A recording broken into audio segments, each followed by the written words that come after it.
তোমরা সবাই কেমন আছো? আশা করি ভালোই আছো। ভালো আছি। দিনের মতো আজও চলে এলাম তোমাদের কাছে একটা গল্প নিয়ে। আজ বলবো একটা সামাজিক কাহিনী। এক গ্রামে এক চাষি বাস করত। সে চাষি দিনমজুরের কাজ করত।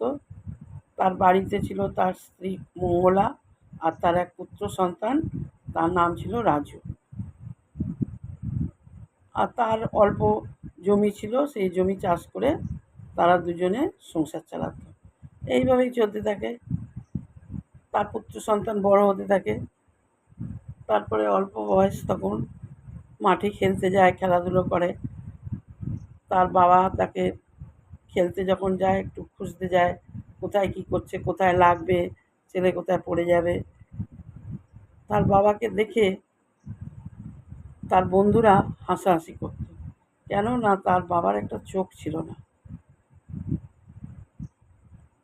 তখন তার বাবাকে দেখে যখন হাসাহাসি করত, রাজুর তখন খুব রাগ হতো বাবার ওপরে। সে দিনের পর দিন বাবার ওপরেই যেন রেগে যেত, বাবাকে একদম পছন্দ করতো না। বন্ধুরা যত বাবাকে খারাপ মন্তব্য করতো বাবার নামে, বা বাবাকে দেখে যখন হাসাহাসি করতো, সেইটা রাগটা পড়তো বাবার ওপরে। এইভাবেই চলতে থাকে। মা বলে, রাজু, ওটা তোমার বাবা, তুমি কেন এরকম করো বাবাকে? তো রাজু বাবা বলতো যে, কিছু বলো না ছেলেকে, ও তো বাচ্চা, ও এখন বোঝে না, তাই বড় হলে ঠিক হয়ে যাবে। অন্ধ ভালোবাসা বাবার। বাবা কিন্তু কোনোদিন কষ্ট পেত না। আস্তে আস্তে বড় হয়, তারপরে টাকা পয়সা জমায়, ছেলে বড় হবে, ছেলে লেখাপড়া শিখে ডাক্তার হবে, ইঞ্জিনিয়ার হবে, এই তার মনের ইচ্ছা। একদিন মঙ্গলা বলল, চলো, যা টাকা পয়সা জমিয়েছো, আগে তোমার চোখটা ঠিক করিয়ে নিয়ে আসি, কলকাতায় চলো ডাক্তার দেখাতে। বাবা বলল, না না, ও টাকা পয়সা আমি রেখেছি আমার ছেলের জন্য, জমাচ্ছি। আমার ছেলে বড় হয়ে ডাক্তার হবে, নয়তো ইঞ্জিনিয়ার হবে, তখন ও অনেক টাকা ইনকাম করবে, সেই টাকা দিয়ে ও আমার চোখ ঠিক করবে, এখন আমি ওই পয়সা খরচ করব না। এইভাবেই আস্তে আস্তে বড় হয়। বড় হওয়ার পর ছেলেকে কলকাতায় পড়তে পাঠায়। ছেলে হোস্টেলে থাকে, হোস্টেলে খরচ চালাচ্ছে, কষ্ট করেই চালায়, চলতে থাকে। তারপরে একদিন কী হলো, ছেলেকে মা বলল যে, যাও তুমি একটু ছেলেকে দেখে এসো, অনেক দিন ছেলেকে দেখা হয়নি, ছেলের কোনো খবর পাওয়া যাচ্ছে না। মা ছিল তখন অসুস্থ। তখন বলল, ঠিক আছে যাই। ছেলের কাছে গেল, গিয়ে একটা ছেলের সঙ্গে, হোস্টেলের নিচেই একটা ছেলের সঙ্গে দেখা হলো। বলল যে, এইখানে রাজু নামে একজন থাকে, তোমরা কি তাকে চেনো, তুমি কি তাকে চেনো? সে আরও 4টে ছেলে আর সে একসঙ্গে থাকে। তখন বলল যে, হ্যাঁ চিনি তো, আমিও থাকি। মানে সেও সেই 4 জনের মধ্যে সেই ছেলেটাও থাকে। বলে, আমিও তো থাকি, একই সঙ্গে আমরা থাকি। বলছে, একটু ডেকে দেবে, আমি তো বলো যে ওর বাবা এসেছে। এই কথা বলার পর ছেলেটি গিয়ে ডেকে দেয় রাজুকে। রাজু আসে। রাজু এসে বাবার, তুমি কেন এখানে এসেছো? আমি তো তোমাকে বলেছি না তুমি একদম আসবে না আমার সঙ্গে দেখা করতে, আমি তোমাকে পছন্দ করি না, তুমি তো বুঝতে পারো না এখনো, তুমি কেন এসেছো? এই বলে বাবাকে খুব অপমান করে। অপমান করার পর বাবা তো চলে যায়। তারপরে রাজু আস্তে আস্তে যখন হোস্টেলের মানে রুমে যেতে যাচ্ছে, তখন আর একটা বন্ধু বলল, কে গো এসেছে তোমার বাবা? বলল, না না, ও আমাদের বাড়ির কাজের লোক, অনেকদিন বাড়ির কোনো খবর পায়নি, তো আমারও কোনো খবর পায়নি, তাই জন্যে পাঠিয়েছে আমাকে দেখতে। কিন্তু যাকে আগে প্রথমে রাজুর বাবা বলেছিল আমার ছেলেকে ডেকে দাও, সে পেছন থেকে শুনতে পেয়ে এসে বলল, কি বললে তুমি? আমাকে তো উনি বললেন তোমার বাবা, তুমি এত মিথ্যে কথা বলছো কেন? তুমি কি সত্যি বলছো উনি তোমার বাবা না? তখন রাজু চুপ করে যায়। আমাকে বলল বাবা, ডেকে দাও, আমি ওর বাবা হই। বাবার পরিচয় দিতে চাইছো না কেন? তোমার মতো বন্ধু আমাদের দরকার নেই। বলতে সেই ছেলে তার রুম থেকে চলে যায় অন্য রুমে। তারপরে অনেক দিন হয়ে যায়, লেখাপড়া শেষ হয়ে যায়, চাকরি পায়। চাকরি পেয়ে বোম্বে চলে যায়। এদিকে বাবা তো সেদিন এসে তার মঙ্গলাকে সব কিছু বলে, খুব কষ্ট পায়। দুজনে মিলে থাকে। একদিন উম, এক তার এক গ্রামের বন্ধু এসে বলল যে চলো, তুই এইভাবে থাকবি, এখানে কত কি টাকা রোজগার করতে পারিস, কলকাতায় চ, আমি তো ব্যবসা করি, তোকেও আমি এক জায়গায় কাজে লাগিয়ে দেবো, তুই কলকাতাতেই থাকবি, আর ওখানে গিয়ে তোর চোখটাও তুই সারিয়ে ফেলবি। তখন তার স্ত্রী মঙ্গলা তো খুব খুশি। মঙ্গলা বলল হ্যাঁ, চলো আমরা চলে যাই, আর ছেলেটাও আমাদের কলকাতায় তো আছে। এই বলে তখন কলকাতায় চলে আসে। তারপরেই তো ছেলে চাকরি পায়, চাকরি পেয়ে ছেলে চলে যায় বোম্বে। কিন্তু চাকরি পেয়ে বোম্বে চলে যাওয়ার পর বাবা মায়ের সঙ্গে একদিন দেখা করে চলে গেছে, আর কোনো খোঁজখবর নেয় না। বাবা মা থাকে ওই শহরেই রয়েছে, বন্ধু একটা বাড়ি দেখিয়ে দিয়েছে, সেই বাড়িতে থাকে আর কারখানার কাজ করে থাকে। 5 বছর হয়ে গেছে, ছেলের কোনো খোঁজ নেই, খবর নেই। একদিন মঙ্গলা বলছে 5টা বছর হয়ে গেল, ছেলের কোনো খোঁজ নেই।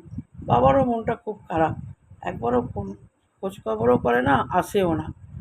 কিন্তু কোথায় থাকে সেটাও তো আমরা জানি না, বোম্বে কী করেই বা আমরা যাব, সেখানে তো আমরা যেতেও পারবো না। এরকম দুজনেই বলে, দুজনেরই মন খারাপ। মা বাবাকে সান্ত্বনা দেয়, ভালোই আছে, আমাদের ছেলে নিশ্চয়ই ভালো আছে।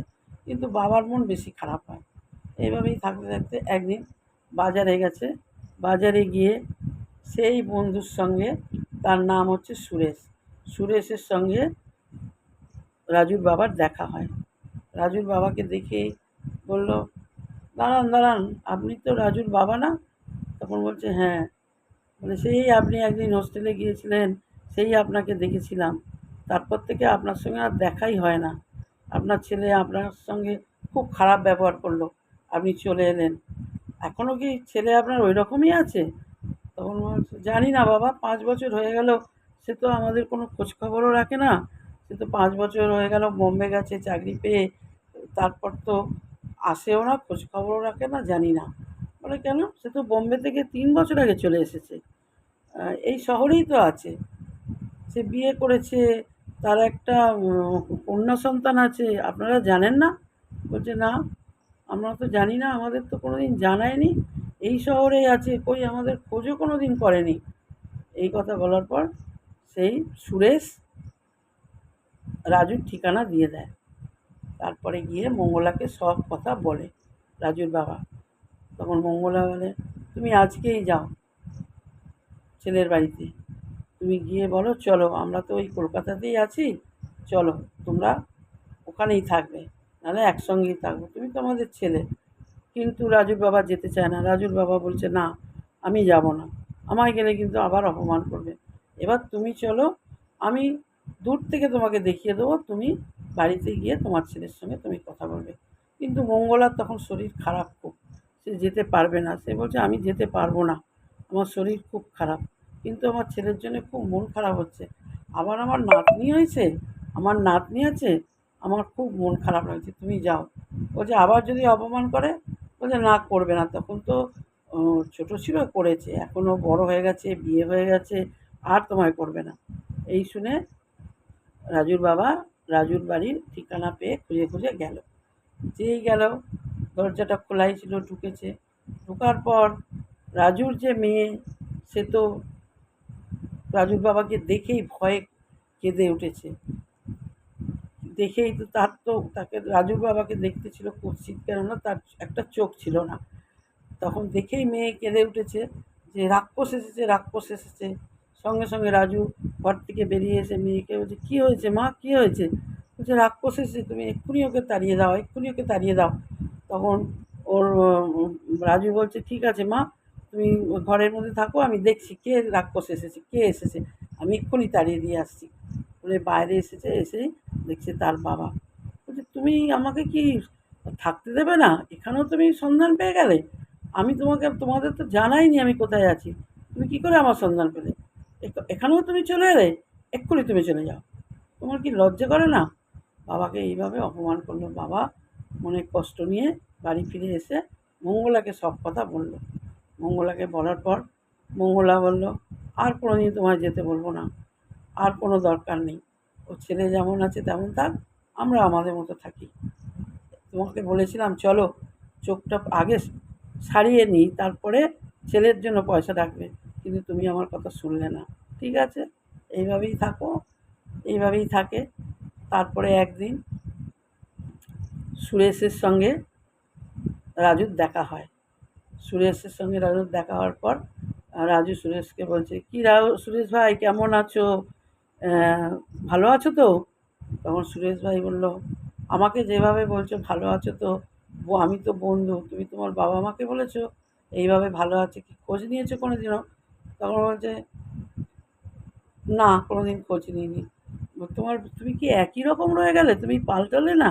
তুমি চাকরি পেয়েছো, তুমি বিয়ে করেছো, তোমার বাবা মাকেও জানাওনি, তুমি কীরকম? তুমি তোমার বাবা তোমার বাড়িতে গিয়েছিল, তুমি জানো কি ওই ঠিকানা আমি দিয়েছি? তখন বলছে যে তাই? তখন বলছে, হ্যাঁ, যাও, আজ আমার বাবা মা নেই, তাই আমার কত কষ্ট।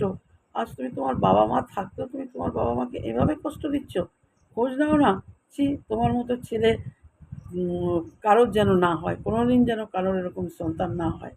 এইটা বলার পর রাজুর মনে একটু কষ্ট হয়। রাজু তখনই চলে যায় বাড়িতে। বাড়িতে গিয়েই মাকে দেখতে পায়। মাকে বলল, মা আমি এসেছি। তখন মা মনে করে, এসেছিস, তুই এসেছিস? যে হ্যাঁ, বৌমা?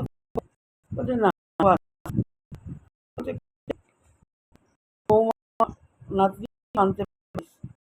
না, আসেনি। কথা বলা কোথায় মা?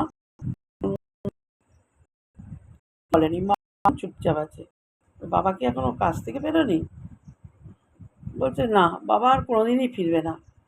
যেভাবে তুই অপমান করলি, সেই অপমানে অপমানিত হয়ে সেই যে বাবা বিছানায় পড়ল, আর বাবা উঠল না। তোর বাবা চলে গেছে, দেখ দেয়ালের দিকে হাত দেখিয়ে দেখালো বাবার ফটোটার দিকে, দেখ ওই যে তোর বাবা ওইখানে। তখন বলল, কবে হলো মা এরকম? হলো, আমি তো আর জানি না। তোর বাড়ি কোথায় তোর বাবাই জানতো, তোকে কি করে খবর দেবো? তাই তার সব কাজ আমিই করেছি। যাক, তুই বিয়ে করেছিস, তুই খুব ভালো আছিস, তুই ভালো থাক। আর আজকে তুই জান, তোর বাবার চোখটার জন্য তুই তোর বাবাকে অপমান করতিস। এই চোখটা কেন খারাপ হয়েছিল জানিস? তোর বাবার এই চোখ খারাপ হয়েছে তোরই জন্য। আর চোখটা তোকে দিয়েছে। ছোটোবেলা তুই 3 বছর যখন বয়স, তখন রাস্তার ধারে তুই দাঁড়িয়েছিলিস, সবাই ডাংগুলি খেলছিল। ডাংগুলি খেলার সময় সেই ডাংগুলির গুলিটা এসে তোর চোখে লেগেছিল।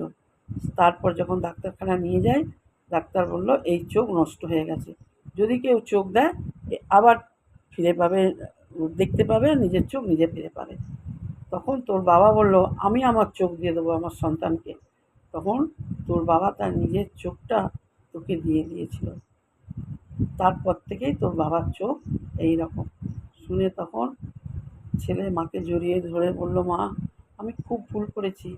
আমি বাবাকে, আজ আমি এসে বাবাকে দেখতে পেলাম না, যখন বাবাকে দেখতে পারতাম না তখন ঠিক আছে, আজ আমি বাবাকে দেখতে চাইছি, আজ বাবা বলে ডাকতে চাইছি, আজ আমি দেখতে পেলাম না। এই বলে মাকে জড়িয়ে ধরে কান্নাকাটি করলো। তারপরে মা ছেলে বৌমা সবার একসঙ্গে মিল হয়ে গেল। মাঝখান থেকে বাবাই চলে গেল সব দুঃখ নিয়ে। বন্ধুরা কেমন লাগলো একটু তোমরা বলো।